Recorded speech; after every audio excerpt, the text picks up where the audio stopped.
Okay, back in Sweden again after Brands Hatch weekend. Quite physically and mentally tough weekend, so quite tired. Spent like the whole day to pack my stuff, and now I'm driving to Värnamo, where I normally spend my weeks.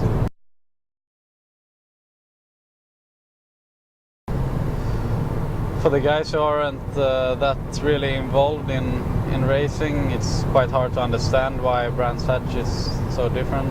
You might just think it's another track, but it is very different because it's very short, and also it's almost impossible to overtake on the track.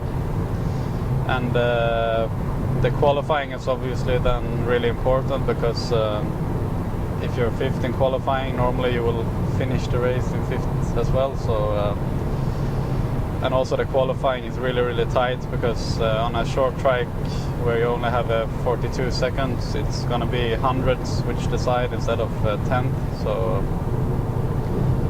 yeah, it's quite different also, because you have to lap other people really early in the race. You know, normally you have 1 second gap between every driver on the track. When you have 30 cars, it's quite soon a long train of cars, and already after lap 10 you start to lap other people, and then it starts a big mess with the blue flags and stuff. And it's quite a challenge in every way, really, the Brands Hatch weekend.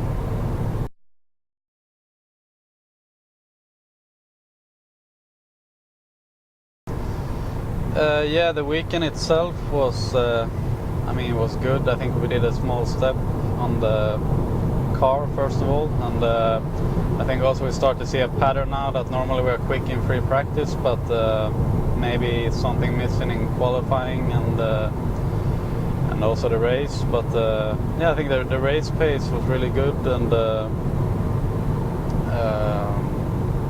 little bit missing in quali, where I have had about 1/10 to pole.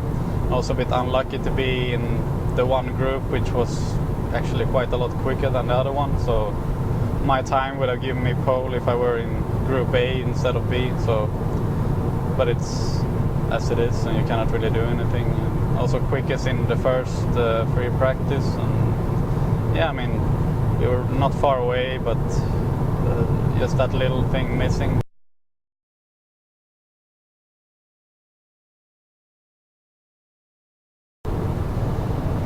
Yeah, all the races I was starting from 5th, and actually did really good starts in all the races, but since the track is so narrow, you cannot really do anything, because even if you're much quicker than the guy in front, you have one guy on the outside and one guy in front, and then you basically have to brake before the first corner to not run into anyone. So yeah, I was just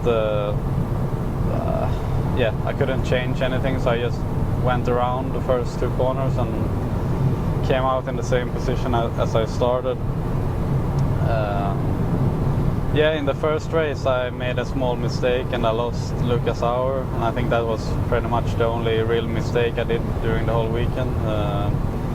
And overall it didn't really happen a lot in the races, as you would expect. I'm not sure if you saw the races yourselves, but it is quite difficult to have any sort of action on Brands Hatch. So, but there were a lot of lappings already after lap 10, so that was quite the key, to be able to lap people in a efficient way without losing too much time. I had a lot of trouble in race 2 with the lapping people, and it nearly cost me my 5th position then.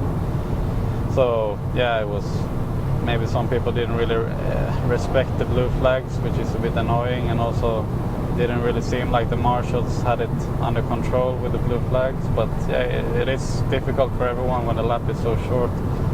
So yeah, and also it was quite physical race, and overall I think everyone were quite tired after the weekend. It's like an oval track, you know, you just go round and round, you never have any rest, and you go through the same corners 58 times in one race, so it's many possibilities to do mistakes, and yeah, fortunately we didn't do so many of them, and it was quite solid weekend with one podium in the end, because Marcello had a disqualification because of something with the gearbox. So yeah, it was not really the way you would like to achieve a podium, but in the end it was good for us in the championship. So, yeah, quite happy in the end.